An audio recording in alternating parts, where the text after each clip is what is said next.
personnel infirmier et le diabète, c'est sous ce thème que s'est célébré ce 14 novembre 2020 la journée mondiale du diabète. Le gouvernement décide de la gratuité du traitement des malades de moins de 21 ans. Réaction à suivre dans le 20h30. En religion, un nouvel évêque pour le diocèse d'Ezeka, révérend père François Achille Eyabi, désigné par le Saint-Père aujourd'hui. Le prélat remplace Monseigneur Dieudonné Borgnis, décédé en 2018. L'accueil de la nouvelle papale par l'Église catholique au Cameroun. Reportage à suivre. Et puis en sport éliminatoire de la Coupe d'Afrique des Nations Cameroun 2021, les Lions indomptables ont quitté Douala ce samedi à destination de Maputo. Match retour contre les Mambas du Mozambique lundi prochain. Le film de leur départ vers la fin du journal. Voilà pour les titres, Madame, Monsieur.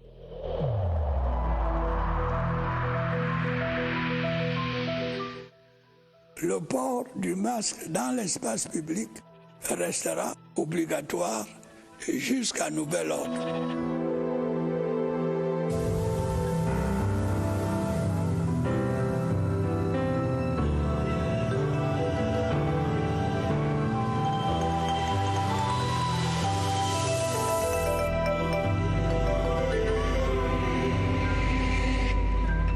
Merci de nous accueillir chez vous.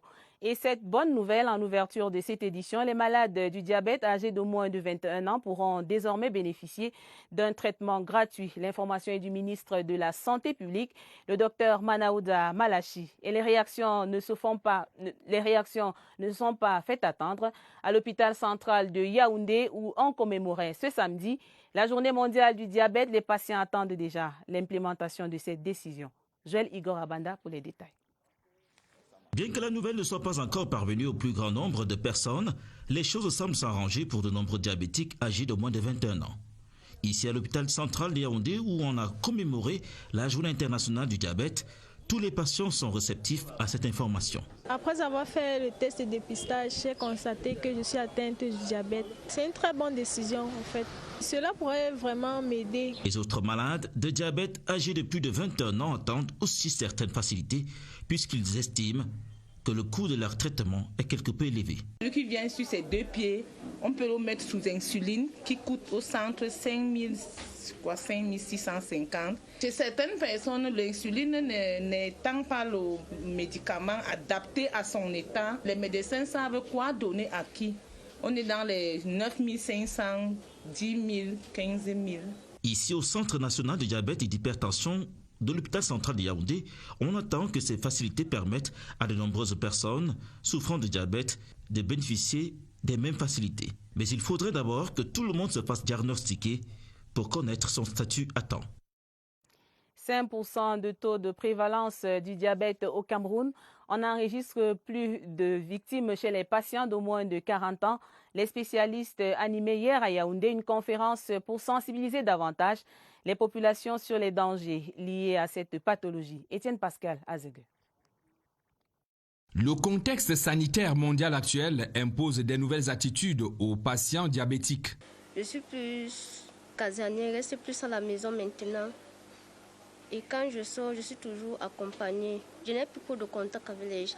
L'exercice physique que je peux pratiquer, c'est la marche, je peux faire le tour de la maison. L'exercice physique fait pourtant partie du mode de vie sain recommandé aux personnes atteintes du diabète par les médecins. Il était difficile effectivement d'entretenir une activité physique régulière parce que pour beaucoup il s'agissait de faire du footing, de trotter, d'aller à l'extérieur, mais on peut garder un niveau d'activité physique satisfaisant même en restant à la maison. La Covid-19 a également réduit la fréquence de la consultation des patients. Les patients diabétiques sont ceux qui décédaient le plus souvent lorsqu'ils étaient atteints de l'infection et qui allaient plus facilement se retrouver en unité de soins intensifs, c'est-à-dire en réanimation. Nous avons recommandé à nos patients diabétiques pendant le contexte de Covid de ne venir à l'hôpital que lorsque cela était absolument nécessaire, c'est-à-dire de faire l'effort de pouvoir faire des autosurveillances glycémiques au domicile, de prendre sa glycémie au domicile. Le supplice est ainsi double pour ces personnes désormais contraintes de vivre avec une maladie chronique et d'éviter le coronavirus.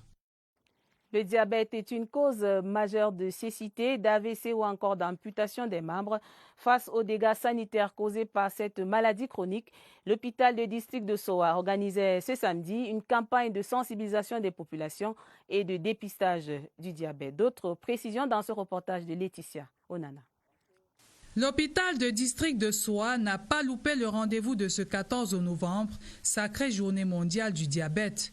Un rendez-vous pour rappeler à la population présente à cette campagne la nécessité du dépistage précoce et régulier.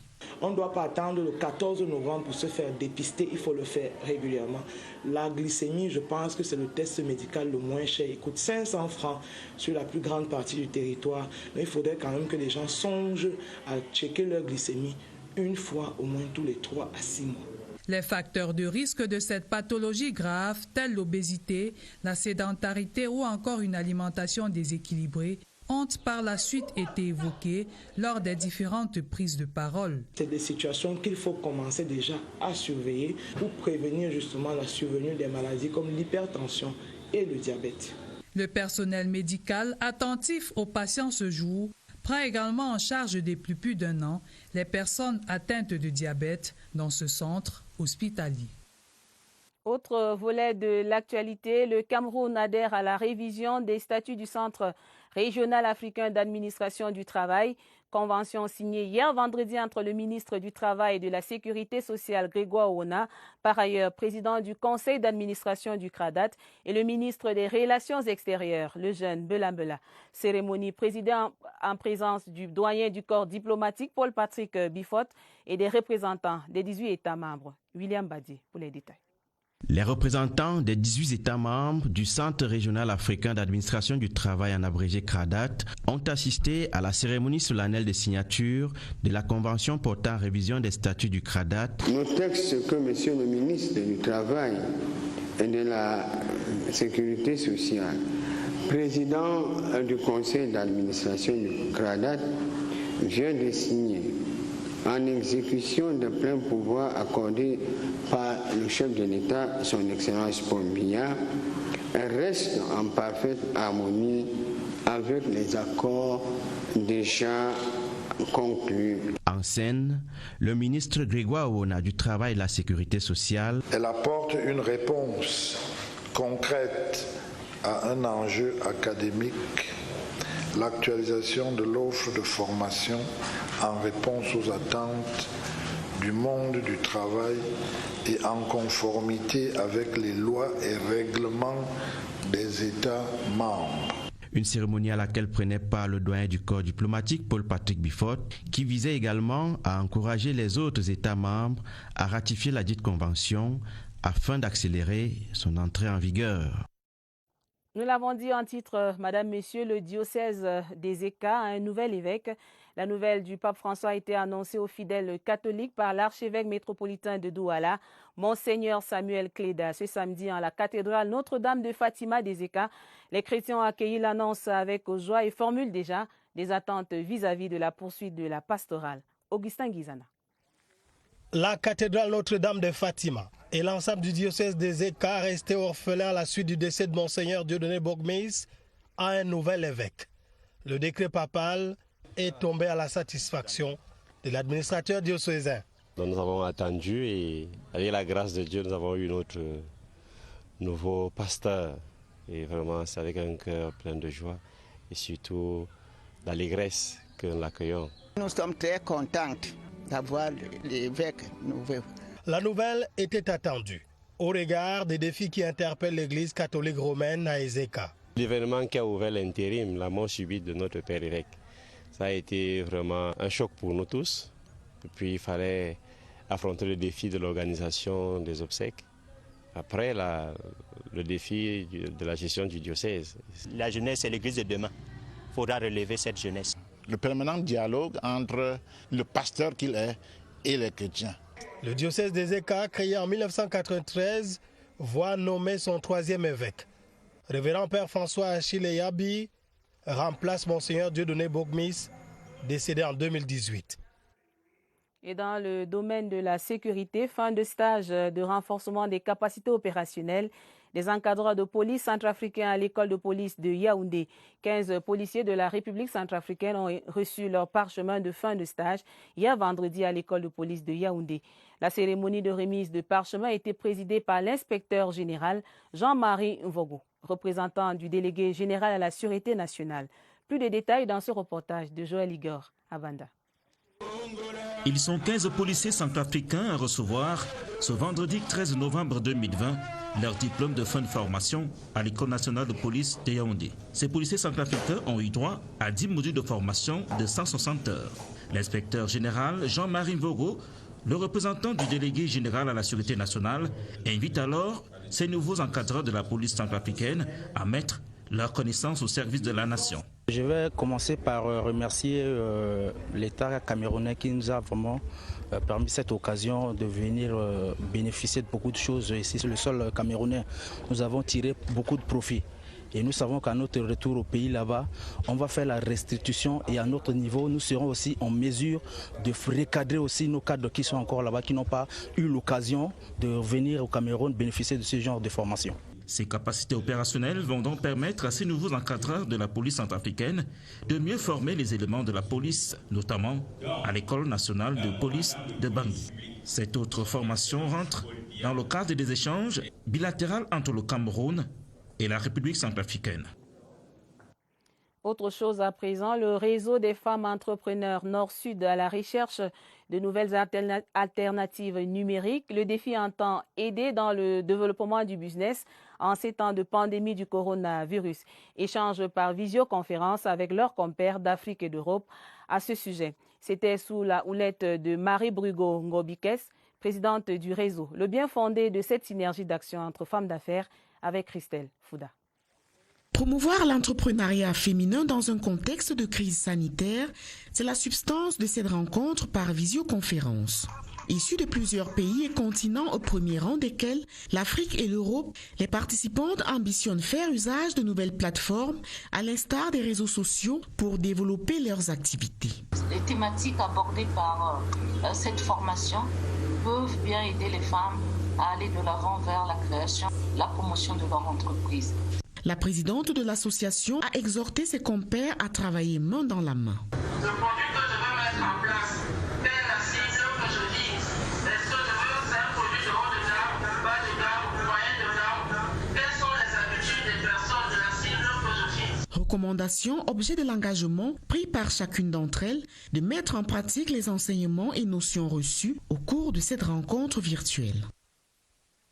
Dans la région du Soleil Levant, la mise en circulation des bus de transport urbain est saluée par les populations de la ville de Bertois. Économie, sécurité et confort assuré aux passagers. Là-bas, on sollicite déjà une extension du service et une augmentation du nombre de bus.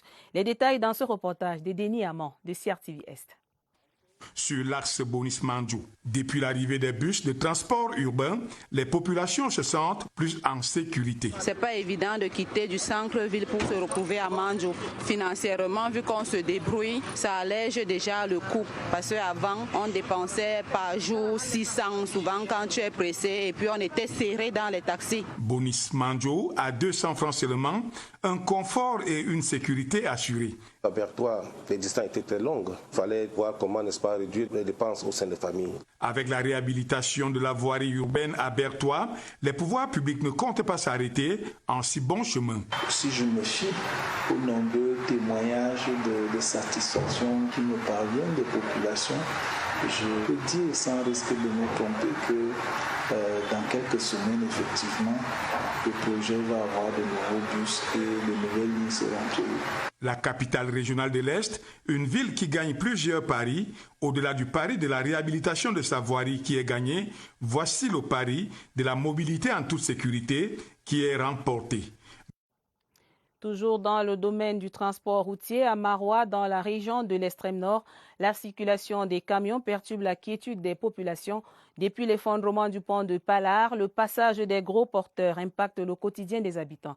Les constats de notre reporter Aladi Mustafa de CRTV Extrême Nord.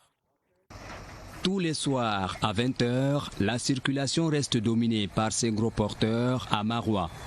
Ces camions en provenance ou en partance de N'Djamena et Douala sont obligés de traverser la ville en passant par le pont vert pour poursuivre leur trajet. Une situation qui met mal à l'aise les habitants et même les chauffeurs de ces camions.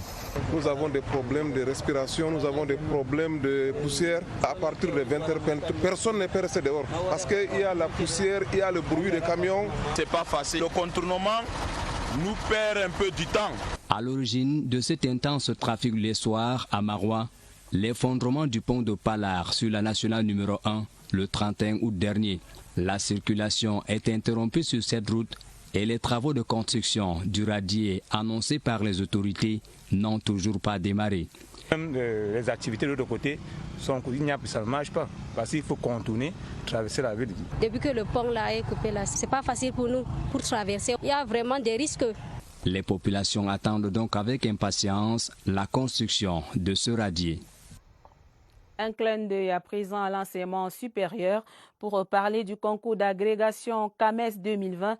Les 13 nouveaux agrégés dans différentes spécialités de la médecine sont de retour de Brazzaville. Ils ont atterri à l'aéroport international de Douala avec la satisfaction d'une mission bien accomplie. Il faut relever que le savoir-faire camerounais a une fois de plus rayonné à l'échelle continentale, sans écouleur, à l'accueil des soldats de santé. Léon Bertrand Tanifo de CRTV Littoral.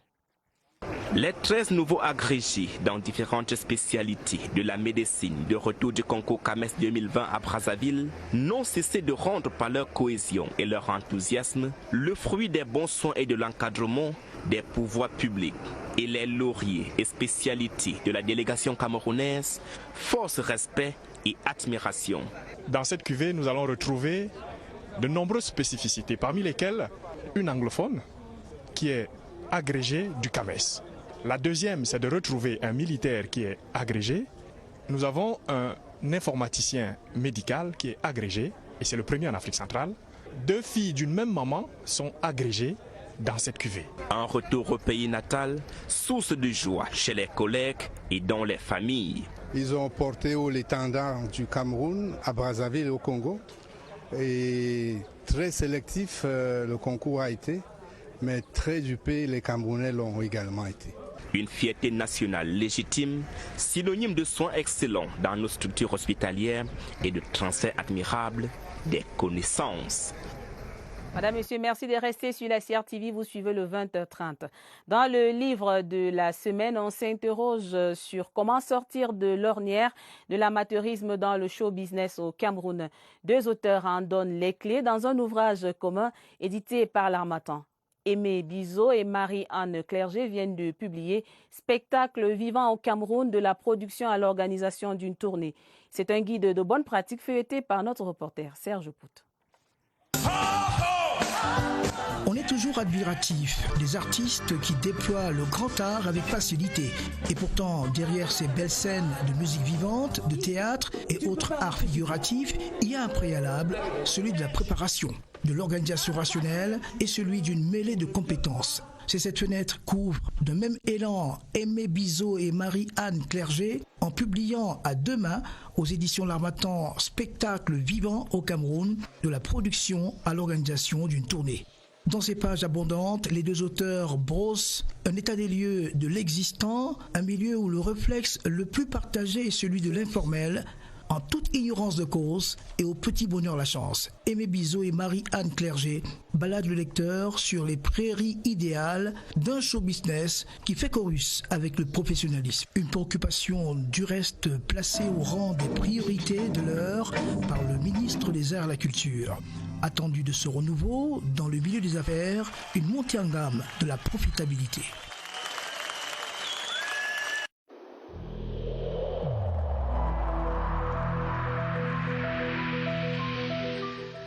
N'oublions pas que la négligence d'une seule personne peut nuire gravement à l'ensemble de la communauté.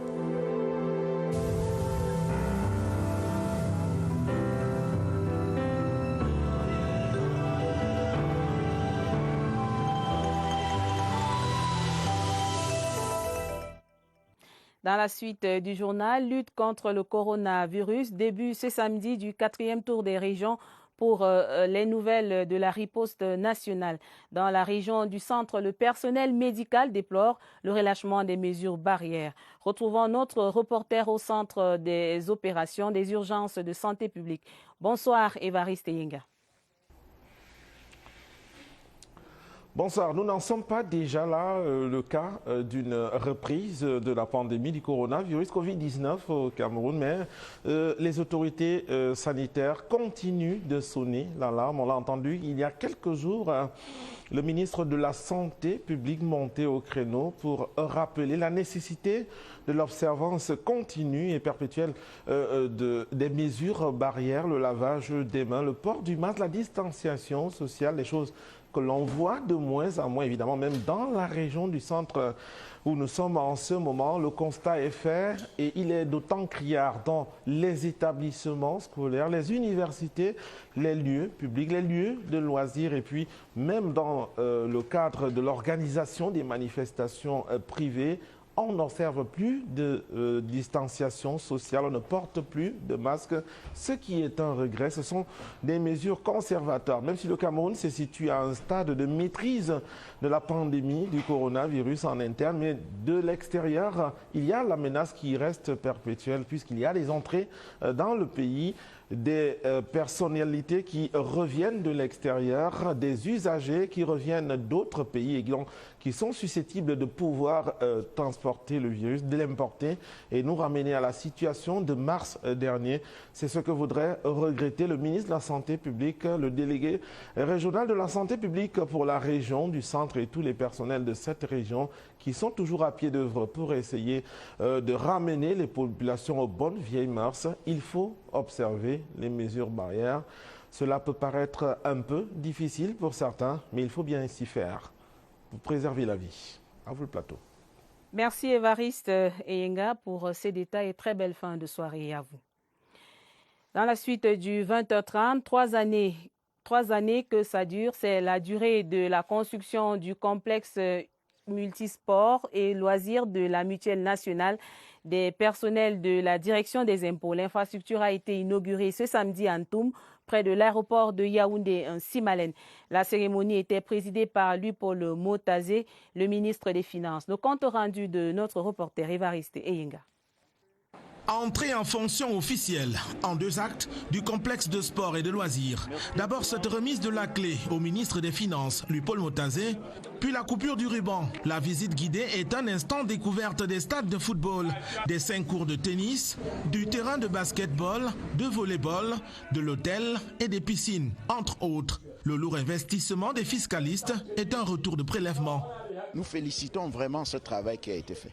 Nous comptons beaucoup sur vous en tant que partenaire pour faire savoir ce que vous avez vu, ce que vous avez vécu ici et faire comprendre à tout le monde qu'il y a un cadre magnifique pour l'épanouissement des uns et des autres. Ntoun, dans l'arrondissement de Bikok, bourgade haute du complexe, a vu du beau monde. À la cérémonie de lancement, une dizaine de membres du gouvernement, des chefs de mission diplomatiques, des personnalités politico-administratives variées, les personnels du ministère des Finances et des acteurs du sport, à qui le complexe ouvre aussi ses portes. Nous attendons, si on a 2, 3 ou 4 gymnases, on peut, pourquoi pas, organiser la Coupe du Monde au Cameroun. Un gymnase pour les sports en salle, c'est l'un des futurs projets prévus dans la phase 2.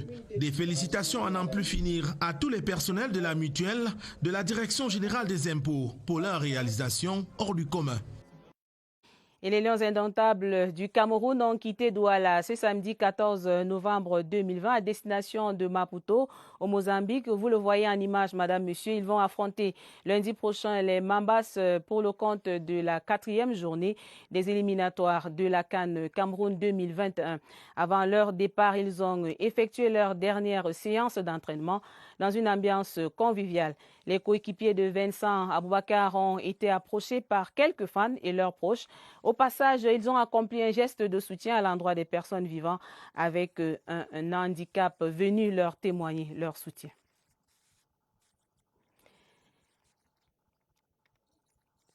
La saison du football féminin, première division, a été solennellement lancée également ce samedi au stade annexe de Bépanda avec le Gotha du football féminin national aux premières loges. La compétition s'est enfin trouvé un sponsor et s'appelle désormais la Guinness Super League.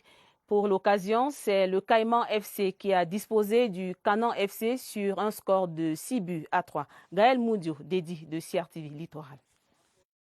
C'est un score fleuve qui sanctionne cette rencontre d'ouverture de saison de football féminin de la Guinness Super League.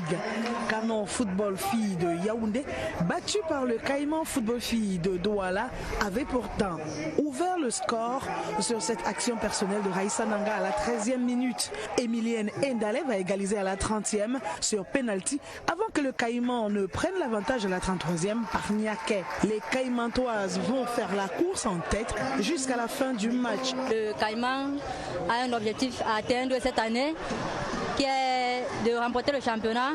Nous sommes déjà très heureux de commencer par cette belle victoire. C'est vraiment très beau ce que nous avons vu là. Nous avons là comme stade, c'est vraiment émouvant et ça nous a arrangé à toutes, je pense, aux deux équipes parce qu'il n'y avait pas d'inconvénient au stade. Individuellement, chacune avait ses qualités, mais dans le groupe, ça n'a pas pu donner comme on l'espérait. Sombrero, passement de jambes, l'aube, centre en retrait, de beaux gestes sur le gazon flambant neuf du stade annexe de Bépanda. Un joli match à regarder, consommé avec délectation par le président de la Fédération camerounaise de football, la présidente de la Ligue féminine de football et les patrons du tout nouveau sponsor du football féminin Guinness. La première journée ainsi lancée sera complétée jeudi prochain. L'enjeu de cette saison inédite pour les filles, se qualifier pour la toute première édition de la Champions League africaine. Fin du journal, préparé avec la collaboration de Joël Igor Abanda, Rosine Manga et Maria Mazou. Prochaine session d'information à minuit en compagnie de Joseph Guetta Mandeng et Gideon Tazo. Madame, Monsieur, merci d'avoir suivi. Très belle soirée sur la CRTV. À demain, 20h.